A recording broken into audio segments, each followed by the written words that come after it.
Hey, girlfriends, welcome back to the Girl Talk podcast. I am excited to talk about this topic with my wonderful friend, Chandra. I hope you caught our last episode talking all about the balance of work and home life and how powerful that is. If you didn't, go back and listen to it because it's so good. But today we're focusing all on community versus competition. And I don't even know where to start. Take it away.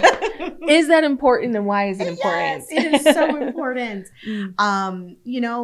Our industry is full of a lot of real estate agents, full-time, part-time, whatnot. And it's so important for us just all to work together. Yeah. And help each other just, get to the closing table. This market is very odd in the sense of, there's low inventory. There's 20 offers on one deal or one house. And, if we can all just work together and communicate well and not look at it as a competition. Like we all win. Our industry wins. Yeah. And I think that's what's important is we want our industry as a whole to win. Yeah. And I think there's so much power in realizing there are a lot of people in this world. And my personality is not going to work for all of them. Right. So there's going to be someone that you need to help that I won't be able to. Right. And there's a confidence and a power that comes in that. And it's not, but you have to work with me. You have to work with me. No, it's how are we truly helping people and feeling fulfilled? Yeah. And I love it. Yes. Man, tell us, what can we do to be more community minded? Well, I think some of it is just simply sharing what you know. Like, it seems like a lot of real estate agents have like a niche and something that they're maybe they specialize in and that they're really good in. So why not share it? Share your secret sauce in a sense, like live in an abundance mindset versus a scarcity mindset. Yes. Wow. That's good. So if there's somebody that you admire that does a great job listing houses or maybe luxury listings, ask if they're willing to share. And that's I think what makes me sad is sometimes not everybody is. Right. I don't know why people feel threatened by that. But if we kind of, like I said, like you said too, I mean, there's enough houses, there's enough sellers and buyers to go around that are gonna, this market will change and naturally shift, but real estate will never go away. Right. Right. It's one thing I guess we can that will, with all the change in the world, real estate's not going anywhere. And I think we can take this into so many other things too, just besides real estate. Any industry where you're helping people, whether you are working in fast food or anything like that, there is a certain level of a healthy competition, but not at a cutthroat. No, not at a I have to be better than you and I have to one up you and like you said, like keep everything to myself. There's power in collaborating with each other. There's power in that community. Everybody gets to grow. Yes. And honestly, it helps. Not only it's better for the industry as a whole, but it's also better for us as, to realize that hey, I'm not strong at this, but I can lean on this person who is strong at this to help me, and can you imagine if you're in a situation like multiple offer situation or something and you do need some help on some negotiating, don't you want to know that there is somebody you can call that would help you win that offer for you? Right. You know what I mean? By sharing those tips. So and that kind of leads probably into our conversation of so the AHA Club. Yes. Agents helping agents. It's so simple and it's broker blind. It has nothing to do with your brokerage. It is not a recruiting event. I love it. It's just about giving back whatever your value piece is. It's showing somebody, like the next class we're doing is on Canva. And some people are like, you're a whiz at your marketing, but some people aren't. Right. And so we're going to teach a class of how to do it. What is Canva? Canva 101, how to build a brand, how to have a digital business card, and just stuff like that. It's giving back. And the gal that's teaching it is a specialist in it. Yeah. Which I have a lot of help with my marketing. I want to add that in there. It is not just me. I am not just the whiz. I do outsource that, and I have a lot of help in those areas. Yeah. But yes, I love that. And I want to say too, again, not just realtors. If you have nothing to do with real estate, maybe you could start this with the other companies in your industry that you're in. You know what it is? It's just being a difference maker. Ooh, I like that. Do you know who John Maxwell is? Yes. I love him. He's on my bucket list to meet. I've read his books for years, but that's something he says. Okay. Is be a difference maker. It doesn't matter exactly. It doesn't matter if you work at a grocery store, if you work at a restaurant, just be a difference maker in someone's life and give them a little piece of something that is impactful to them. Can you imagine if we woke up every single day and was like, how many people am I going to impact today? I'm going to do 1 million before I die. That's my goal. I love that. And it's not about like, but how much can they give me or how much money are they going to give me? It's like, no, truly, how can I help these people? Yeah. And that's us reaching our purpose. That's us feeling fulfilled every single day. Yeah. I love it. That's amazing. Yeah. I mean, probably, I don't even know. Do you think anybody was called to this earth to just make as much money as they could? No. I think that money is a tool. Yeah. You can make a lot of it to help a lot of people. Yes. But I don't think the whole purpose in life is to just make as much money as you can. No. That's a sad way to live. It's shallow. It is shallow. Yeah. And by you holding on to all your knowledge and everything for yourself, what is it doing for you? Right. Somebody once said to me, you don't die with your money. Like when you go, it doesn't go with you. No, it doesn't. Could it leave a legacy for a child or spouse or whatnot? Absolutely. And if you plan that way, great, but it doesn't go with you. So why not give as much back as you can right now? I love that. And I don't know anyone else better to speak about this than you, because that's truly your heart. And I love it because there's so many areas right now that you give back, like not just real estate related, but how can we teach this to the younger generation? How do you teach this to your daughter? Well, honestly, it's leading by example. There's a lot of it.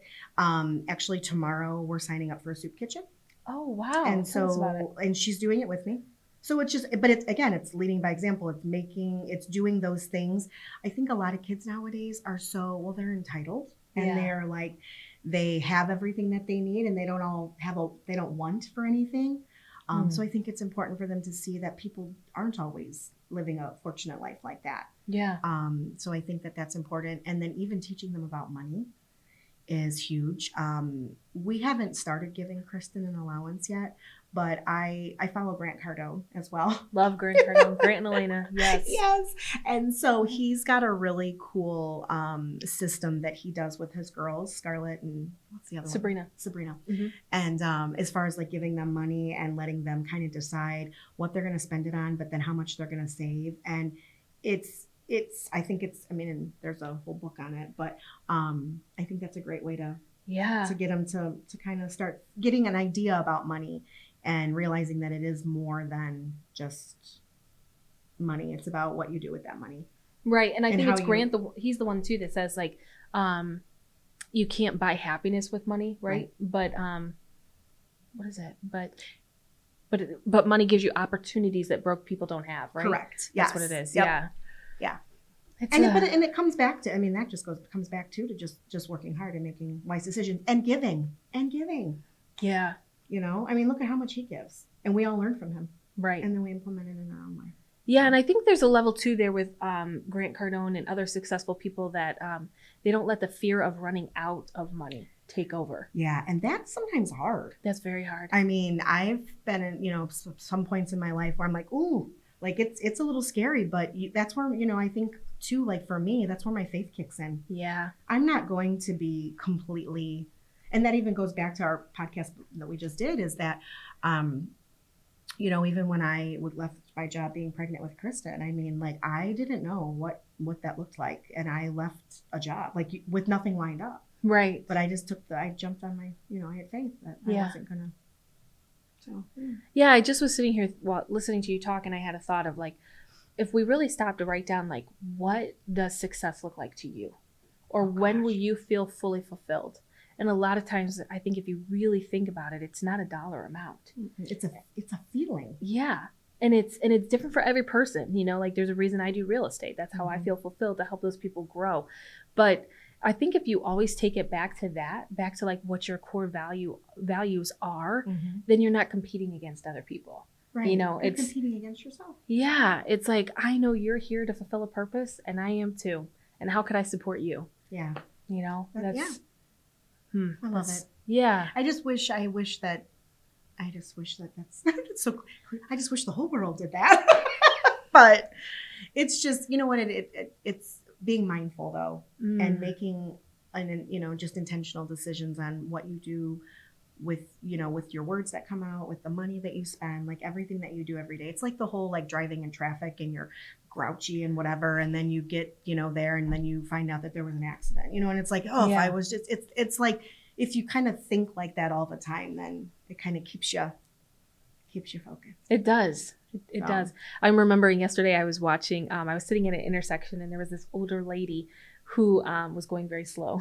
So the person behind her was so frustrated, and they finally like whipped around her, and they both got stopped by the same red light. Yeah. And it was just funny to watch, because it's like this older lady is just as happy and as content as can be, but this person is like totally irritated and letting it ruin their day, and she's just cruising along, But anyways, that's how I see life, like we could be irritated. They took our client, or they're taking our money, or they don't, and it's just cruise along fulfilling your purpose. And then how can we help other people fulfill theirs? Yeah. Well, that's like something I tell Kristen too, is like in those situations, I'm like, you get to choose your response. Oh, yes, like, you do. You can decide, are you going to get frustrated and, or are you just going to be like, you know what? Exactly. We both got to the same place at the same time. Right. It's okay. So I think that's huge, is just choosing your response and your reaction. Yeah. And trying to just keep that in check. That's our choice. And I love that you're teaching your child that, like at a young age. Like it's our decision how we show up. It's our choice how we react to something. Yes. Very important. So agents helping agents. I'm so excited. So the next class coming up is on Canva. March class is on Canva. And we can reach out to you on social media. Oh, yeah. There's a link in my bio to register. Okay, perfect. And we've got one. Our April one is going to be a little different. The first one was educational. We did the Enneagram. Yes. This one is Canva, and then April's going to be in Briar Ridge. Okay. And we're going to do we're going to make charcuterie boards. So it's not necessarily like giving a value per se, but I kind of think that we need a little bit of all types of topics. Community, yes. Just togetherness. And then that's more of like maybe of a networking event. And then we are going to have a financial planner there as well. Yeah, that's huge. So very good. Can kind of speak to some things, and especially us realtors, sometimes we all need a check or so on our financial planning and what we're doing. Yes. Ooh, yes, we do. We do for sure. I love the value that you're putting out there for everyone. I think it's wonderful. And I hope it has inspired some of you to maybe pick up something like this and do it in your industry as well. Feel free, of course, to message our wonderful friend here, Chandra. If you're wanting to pick her brain a little bit about how you can get this started in your industry, because I know her heart, and this is her heart. Community over competition. That's where she's at. So we'll catch you guys next time.